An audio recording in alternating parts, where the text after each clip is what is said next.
అందరికీ నమస్కారం. మన భారతీయ సనాతన ధర్మం గురించి, ఈ దేశంలోని మహనీయుల గురించి, ఆలయాల రహస్యాల గురించి ఎంతో పరిశోధన చేసి ఈ ఛానల్ని మీకు అందిస్తున్నాం.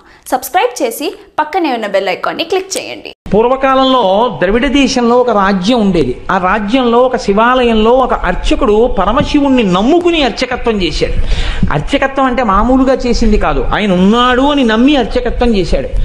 బ్రహ్మాండమైనటువంటి కరువు వచ్చింది.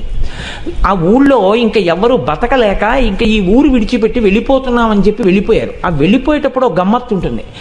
చాలా తేలికైనవి, అమ్ముకుంటే అన్నం దొరికేవి ఉంటాయో పట్టుకెడతారు, బరువైనవి వదిలిపెట్టేస్తారు. మళ్ళీ మంచి రోజులు వస్తే మనం వచ్చేటప్పటికి ఉంటాయి. ఇక మంచి రోజులు రాకపోతే ఈ ఊరికి మనకి బాంధవ్యం తీరిపోయిందని వెళ్ళిపోతారు. వాళ్ళు వెళ్ళేటప్పుడు ఆవుల్ని గేదెల్ని తీసుకెళ్లరు. ఎందుకు తీసుకెళ్లరో తెలుసా అండి? తమ కడుపు నిండడానికే మార్గం లేదు, ఇంకా వాటిని ఏం మేపుతారు. కాబట్టి కరువు వచ్చినప్పుడు ఆవుల్ని గేదెల్ని ఇంకా పోషించలేక ముందు నీరు పోయలేరు. కాబట్టి వాటిని వదిలిపెట్టేసి వెళ్ళిపోతారు. అలా వెళ్ళిపోయారు ఆ ఊళ్ళో వాళ్ళందరూ.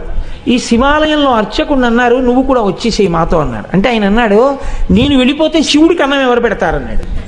ఇది భక్తి అంటే. అందరూ వదిలిపెట్టేశారు ఊరు. ఈయన వదిలిపెట్టేయచ్చు, కానీ ఈయన బతకడం కాదు, ఆ గుళ్ళో శివుడు బతకాలి. అందరినీ బతికించేవాడు అందరినీ ఊరి నుంచి పంపించేస్తున్నాడు. వాడికి దయలేనప్పుడు నేను ఎందుకు ఉండాలనాలి? ఆయన అలా అనలేదు, వాడికి నేను అన్నం పెట్టాలన్నాడు. ఇదే భక్తి అండి అని ఉండిపోయాడు. అందరూ వెళ్ళిపోయారు.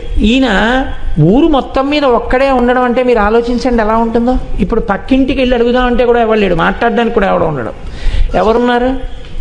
శివుడే ఉన్నాడు అంతే, నమ్ముకున్నవాడు. ఆయనకే చెప్తున్నాడు, అందరూ వెళ్ళిపోయారయ్యా, నేను ఒక్కడనే ఉన్నాను, నీకోసమే ఉన్నాను. నేను వెళ్ళిపోతే నీకు ఇంత ముద్దెట్టేవాడు లేడు, ఇంత ముద్దెడదామని ఉన్నాను. నాకు దొరికితే నీకు సగం పెడతాను, నాకు దొరకడం మానేసింది అనుకో, ఇద్దరం పస్తుందాం అని చెప్పాడు. శివుడి మనసు కదిలిపోయింది ఈ భక్తికి. ఇదండి భక్తి అంటే. నేను అందుకే తరచూ ఒక మాట చెప్తా, భక్తి అంటే మనసు విప్పి భగవంతునితో మాట్లాడుట. ఓ స్తోత్రాలు చదివేయడమును ఇలా ఇలా ఇలా ఇలా ఇలా యాక్షన్ 500లు భక్తి అనరు. మనసు విప్పి భగవంతుడితో ఉన్నదున్నట్టు నిలబడి నిజాయితీగా ఉండుట, దానికి భక్తి అని పేరు. నిరంతరానుసంధానము ఈశ్వరుడితో. అది తైలధార పాత్రలోంచి పాత్రలోకి పడ్డట్టు పడుతూనే ఉండాలి. కాబట్టి చూడండి, ఇప్పుడు కదిలింది ఈశ్వరుడి గుండె. ఆయన అన్నాడు, ఒరే నువ్వు అక్కడివి నా కోసం ఉండిపోయావు, పొన్లో పంచేయి, నీకు చాలా డబ్బు వచ్చే మార్గం ఒకటి చెప్తాను. నేను ఒక శ్లోకం ఒకటి రాసిస్తాను. ఈ రాజ్యానికి ఉన్నటువంటి ప్రభువు చాలా సాహిత్యమునందు మక్కువ కలిగినటువంటి వాడు. కాబట్టి ఆయన నువ్వు పట్టుకెళ్ళి ఈ శ్లోకం చెప్తే చాలా సంతోషించి నీకు కానుకలు ఇస్తాడు. నువ్వు ఆ కానుకలు తెచ్చుకుని దానితో నువ్వు బతుకు, నాకు నైవేద్యం పెట్టు అన్నాడు. అంటే అలాగే అంగీకరించి ఆ గుడిలో ఉండేటటువంటి అర్చకుడు ప్రభువు దగ్గరికి వెళ్ళాడు. వెళ్ళి పరమశివుడు రాసిచ్చినటువంటి పత్రాన్ని తీసి ఆ పద్యాన్ని చదివాడు. సింధుర రాజగమనాద్ధమ్మిల్ల బంధంబు సహజ సుగంధంబు. అందులో ఉంది, పార్వతీదేవి యొక్క కేశపాశము సహజమైనటువంటి సువాసనతో కూడి ఉంటుంది. సింధురరాజగమనాథమ్మిల్ల బంధంబు సహజ సుగంధము. సింధురరాజగమన అంటే ఏనుగు ఎలా నడుస్తుందో అటువంటి ఏనుగు యొక్క నడక వంటి అందమైన నడక కలిగినటువంటి పార్వతీదేవి యొక్క కేశపాశము సహజమైన సుగంధము కలిగినది. ఆ రాజు యొక్క ఆస్థానంలో ఆస్థానకవి ఒక ఆయన ఉండేవాడు, నత్కీరుడు అని ఆయన పేరు. ఆ నత్కీరుడు అక్కడ కూర్చుని ఉండగా ఈయన వెళ్ళి ఆ పద్యం చదివాడు. చదివితే ప్రభువు సంతోషించబోయాడు. నత్కీరుడు లేచి అన్నాడు, తప్పిది చెప్పరాదు, కవితా సమయంబున నొప్పు కాదు, నీవిప్పగిదిన్ రచయింపవచ్చునే అన విప్రుడు తెల్లబోయి, నాక పరమేశ్వరుండు ఈ వసుధాదిపుపై రచయించి ఇచ్చెగాని ఏ ఒప్పును తప్పునేనరుగా ఉత్తములారయటంచు క్రమరన్. కాళహస్తీశ్వర మహాత్యంలో ధూర్జటి ప్రణీతం ఇది. ఆయన అన్నాడు, అయ్యయ్యో తప్పిది చెప్పరాదు. ఇలా చెప్పచ్చా? తప్పు. ఎలా చెప్తున్నావు? కవితా సమయంబున నొప్పు కాదు. ఒక కవిత్వం చెప్తే దానికి ఒక నియమం ఉంటుంది. ఏది సహజంగా ఉంటుందో అది చెప్పాలి. అసహజమైన విషయం రాడు. వెంట్రుకలకి సువాసన ఉండడం ఏంట్రా? ఎలా రాసుకొచ్చావు? కవితా సమయంబున నొప్పు కాదు, నీవప్పగిదిన్ రచయింపవచ్చునే, నువ్వు ఇలా రచనలు చెయ్యొచ్చా అని అడిగాడు నత్తీరుడు లేచి. పాపం ఆయన శివాలయంలో అర్చకుడు, పాపం కవిత్వం రాదు. నత్తీరుడంతటి వాడు లేచి గద్దించేటప్పటికీ హడిలిపోయాడు. హడిలిపోయి నమస్కారం చేసి కాళ్ళ మీద పడిపోయి అన్నాడు, ఆ పరమేశ్వరుండు ఈ వసుధాదిపుపై రచించి ఇచ్చే కానీ ఏ ఒప్పును తప్పు నేనురుగా, ఓ ఉత్తములారయటన్సు క్రమరన్, ఓ ఉత్తములారా నేనేమీ రచించలేదు, నాకు తెలియదు. అన్నం లేదని ఏడుస్తుంటే ఉంటే నీకు పెడతా, లేకపోతే లేదయ్యా శివయ్యా అన్నాను. అంటే నాకు రాసి ఇచ్చాడు. నేను ఈ రాజు మీద రాశానయ్యా వెళ్ళన్నాడు. డబ్బు ఇస్తాడన్నాడు. వచ్చాను, చదివాను, నేను రాయలేదు. ఈ తప్పు నాకు తెలియదు, నన్ను మన్నించండి, క్షమించండి, నేను వెళ్ళిపోతున్నాను అన్నాడు. పో అన్నాడు. తిరిగి వచ్చేసాడు. ఎక్కడికి వచ్చాడు? వెళ్ళిపోలేదు. అందరూ వదిలిపెట్టేస్తే నమ్ముకుని గుళ్ళో ఉన్నాను, నాకు దొరికితే నీకు పెడతానన్నాను. ఫోన్లే మర్యాద చేయకపోతే పీడాపోయేది, అవమానం చేయించాడు ఇలాంటి పద్యం రాసిచ్చి అని. ఇక గుడికి వెళ్ళడం మానలేదు, మళ్ళీ ఊరు వెళ్ళాడు. వెళ్ళి చాలా మనసులో కోపం. అమ్మ దెబ్బలాడుతూ సున్నిపిండితోటి నలుగు పెట్టేటప్పుడు ఉండేటటువంటి ప్రక్రియ మీరు ఎప్పుడైనా చూస్తే చాలా గమ్మత్తుగా ఉంటుంది. పిల్లాడు బిక్క మొహం వేసి ఎక్కడ గిల్లేస్తుందో భయం. వాడు ఇలా చేతులు ఇచ్చి ఇలా ఉంటాడు, అమ్మ వంక చూస్తూ.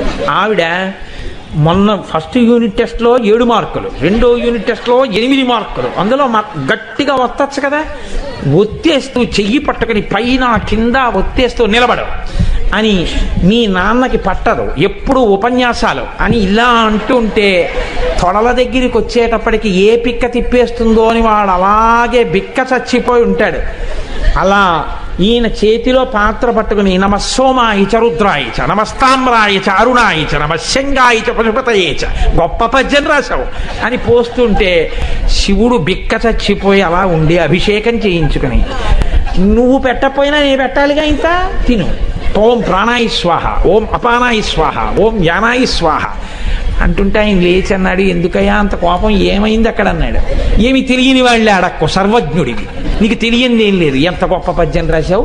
మీ ఆవిడ వెంట్రుకలకి సహజ సువాసన. నత్తీరుడు నిలదీశాడు. ఏమిటి కవిత్వం అని అడిగాడు. కవితా సమయంబున నొప్పు కాదు, నువ్విప్పగిదిన్ రచయింపవచ్చునే అని అడిగాడు. సిగ్గుచేటై తిరిగి వచ్చానన్నాడు. అనేటప్పటికీ శివుడు అన్నాడు, వాడేవాడు ఈశాన సర్వ విద్యానాం ఈశ్వర సర్వభూతానాం బ్రహ్మాధిపతిర్బ్రహ్మ శివోమే అస్తు సదాశివోం, సమస్త విద్యలకు అధినాథుణ్ణి నేను ఇంతపాటి లేశమైన కవిత్వం ఇస్తే పలుకుతున్నాడు నత్తీరుడు. నేను రాసినటువంటి కవిత్వంలో తప్పు పట్టగలిగిన మొనగాడా నేనే పెడతానన్నాడు. ఒక బ్రాహ్మణుడి వేషం వేసుకున్నాడు, తలపాగా చుట్టుకున్నాడు, రాజుగారి సభలోకి వెళ్ళాడు. వెళ్ళేటప్పటికి అందరూ అబ్బో చాలా వర్చస్సుతో ఉన్నాడు, లేచి నిలబడ్డాడు. నిలబడేటప్పటికి ఇంకా ఎవరిని ఏమీ అడగలేదు, చాలా కోపంతో ఉన్నాడు. ఈ రాజుని మీదనే కవిత సాహిత్య స్ఫురన్మాధురీ చారు ప్రౌఢిమ చెప్పి పంప, విని మాత్సర్యంబు పాటించి ఈ నత్తీరుండూరక తప్పు పట్టెనట. ఏది లక్షణమో అలంకారమో పదబంధమో రసమో చక్కని చెప్పుడా తప్పన. శివుడు నిలదీశాడు, ఎరా నేను ఈ రాజన్యుని మీదనే కవిత సాహిత్య స్ఫురన్మాధురీ చెప్పి పంప, అద్భుతమైనటువంటి పద్యం ఒకటి నేను రాసి పంపించాను. ఈ నత్తీరుండు మాత్సర్యంబు పాటించి ఊరక తప్పు పట్టానట. అవతలవాడు పద్యం రాయడం ఏమిటి, నేను మెచ్చుకోవడం ఏమిటని కేవలం అసూయతో నత్తీరుడు తప్పట్టుకున్నాడు పద్యంలో. ఏది పద్యంలో తప్పెక్కడుంది చెప్పమనండి. లక్షణమో, ఏం పద్యంలో లక్షణంలో తప్పుందా? అలంకారమో, అలంకారం తప్ప. పదబంధమో, పదములు బంధం వేయడం తప్పొచ్చిందా? రసమో, రసభంగం అయిందా? చక్కని చెప్పుడా తప్పనం, ఏది తప్పు చెప్పు అన్నాడు. రాజు తెల్లబోయి ఈ కూడా ఎప్పుడు ఎప్పుడు అయిపోయింది, ఇప్పుడు ఇక మన ఈయనెవరో వచ్చాడు అని ఆయన వెళ్ళిపోయాడు కదా అర్చకుడు, ఈయనెవరో వచ్చాడు. ఓహో కవిత్వం రాసిన వాడు ఈయనేమో. శివుడు అన్నాడే, మరి ఈయనేమిటి ఇలా ఉన్నాడు అనుకున్నాడు. ఈలోగా నత్తీరుడు గభాలను లేచాడు, తన పేరు కదా ఎత్తాడు. అందుకని నత్తీరుడు లేచాడు, అన్నాడు, అగజకునైనం తగు ఇలా మగువులకు తగదు మాను మాత్సర్యమింకన్ గగన ప్రసూనవాదము జగతిన్ ప్రత్యక్షమునకు సరియన తగునే. ఏమిటా నువ్వు మాట్లాడేది? కవిత్వం రాశావా? పద్యం రాసి పంపించావా? అగజకునైనం తగు, కొండకి పుట్టినటువంటి తల్లి కాబట్టి ఎత్తి పొడిచాడు. కొండల ఆవిడ పార్వతీదేవి కాబట్టి ఏమో ఆవిడ వెంట్రుకలకి సువాసన ఉందేమో. ఇలా మగువులకు తగదు, భూమి మీద ఏ ఆడదాని జుత్తు సువాసనతో ఉండదు. గగన ప్రసూనవాదము, ఆకాశంలో పువ్వు ఉందంటే ఎవడైనా నమ్ముతాడు? కనబడుతుందా ఎవరికైనా? ఎవడైనా అనుభవించింది ఉంటే చెప్పు, మేమెవరం చూడలేదు వాసన. నువ్వేదో రాసి పార్వతీదేవి కేశపాశం అంతా చాలా సహజ సుగంధంగా ఉంటుంది అంటే ఎలా ఒప్పుకుంటాం? ఇది ప్రత్యక్షమునకు సరియన తగునే, మా కంటితో చూసింది అని సత్యమని మేము అంగీకరిస్తామా? అంగీకరించాం. ఏమిటి తప్ప తప్ప అని 10 మాటలు అడుగుతాయంటే అందుకని తప్పే అన్నాడు. అనేటప్పటికీ శంకరుడు అన్నాడు, పార్వతీదేవి కేశపాశమునకు సహజ సుగంధం ఉందో లేదో చెప్పగలిగిన వాడు ఎవరు? ఒక్క శంకరుడు. నేను చూస్తాను కాబట్టి ఆ కేశపాశం యొక్క వాసన, కాబట్టి నేనే రాసింది, నేను చూసిన వాడిని. నేను చూసి సహజ సుగంధం ఉందని చెప్పినా నువ్వు నమ్మవా? నేను శివుణ్ణి అని చెప్పడం కోసం ఒక్క నత్తీరుడికి కనపడేటట్టుగా నీలగ్రీవుండు నిటల నేత్రము చూపాను. నీలగ్రీవుడు నల్లని కంఠమున్నవాడు, హాలాహలాన్ని భక్షించినవాడు, అంత ఓర్పున్నవాడు, లోకములను రక్షించగలిగినవాడు. వీడికి నేను చెప్పింది నిజమే అని చెప్పాలని పరమశివుణ్ణి నేను అబద్ధం చెప్పవలసిన అవసరం లేదు. ఆమె నా భార్య. నేను నిరంతరం వాసన చూసిన కేశపాశం అది. నేను చెప్తున్నానని చెప్పడం కోసమని 3వ కన్ను చూపించాడు. చూపిస్తే అహంకారం అండి నక్కీరుడికి. తను నమ్మింది, తనకొచ్చిన 4 పద్యాలు గొప్ప అనుకున్నాడు. పరమశివుడంతటి వాడు 3వ కంటితో త్రయంబకుడై ఎదురుగుండా కనపడితే ఆయనే సుగంధిం పుష్టివర్ధనం ఉర్వారుకమివ బంధనాన్ మృత్యోర్ముక్షీయమామృతాత్ అంటాం. ఒక్కసారి మహాదేవుడి కాళ్ళ మీద పడితే ఏ స్థితిని పొంది ఉండేవాడో ఆయన అన్నాడు, తల చుట్టువార కన్నులు కలిగిన పద్యంబు తప్పు కాదనవశమే, వలదిచ్చట నీ మాయా విలసనములు పనికిరావు విడువమటన్నాను. 3వ కన్ను కాదు, నీ తల చుట్టూ కళ్ళు చూపించినా నువ్వు చెప్పిన పద్యం తప్పే. అహంకారం చూడండి ఎలా ఉంటుందో. అన్ని విద్యలకు ఆలవాలమైనటువంటి శంకరుడే వచ్చి చెప్తే ఎందుకు వచ్చిందిరా? మహానుభావుడు చెప్తున్నాడు, ఏమో నా తల్లి కేశపాశమునకు సుగంధం ఉండి ఉండవచ్చు. ఆ అనుభవము, నేను అలా అమ్మ కేశపాశ దర్శనం చేయగలిగిన భాగ్యాన్ని శంకర నాకు కూడా కృప చెయ్యని పాదాల మీద పడాలి. తన విద్యతో వాదన చేస్తున్నాను అనుకున్నాడు. నీ తల చుట్టూ కళ్ళు చూపించినా నీ పద్యం తప్పే అన్నాడు. వెంటనే శంకరుడు అన్నాడు, నీవు కుష్ఠవ్యాధి చేత భయంకరముగా పీడింపబడదువుగాక. ఉత్తర క్షణంలో ఒళ్ళంతా వివరణమై కుష్ఠవ్యాధి బయలుదేరింది. ఇప్పుడు పరమశివుడి కాళ్ళ మీద పడ్డాడు. అయ్యయ్యో తండ్రి, వచ్చిన 4 ముక్కలకి కన్ను మిన్ను కానక అహంకారంతో ప్రవర్తించాను. ఖచ్చితంగా జగదంబ యొక్క కేశపాశము సుగంధభరితమే అయి ఉంటుంది. నన్ను అనుగ్రహించి నాకు క్షమాభిక్ష పెట్టు అని ఆయన కాళ్ళ మీద పడ్డాడు. శివుడు అన్నాడు, నువ్వు కైలాస పర్వత శిఖర దర్శనం చేస్తే నీ యొక్క పాపం పోయి నీకు మళ్ళీ ఆరోగ్యం కలుగుతుందని అంతర్థానం అయ్యాడు. ఇప్పుడు ఈ కుష్ఠవ్యాధితో బయలుదేరాడు. ఎంత వర్ణించాడో దుర్జటి. ఎప్పుడైనా అవకాశం ఉంటే కాళహస్తీశ్వర మహాత్యం చెప్తాను, అప్పుడు విందురు కానీ. అప్పుడు మహానుభావుడు ఉత్తర భారతానికి నడిచి వెడుతూ కైలాసం కనపడక కుష్ఠవ్యాధి పెరిగి వేళ్ళు కాళ్ళు ఊడిపోతుంటే ఏడుస్తుంటే ఆనాడు సుబ్రహ్మణ్యుడు ప్రత్యక్షం అయ్యాడు ఒక చోట చెట్టు కింద. ఓరి పిచ్చాడా, మా నాన్న హృదయం నీకు ఇప్పటికీ అర్థం కాలేదు.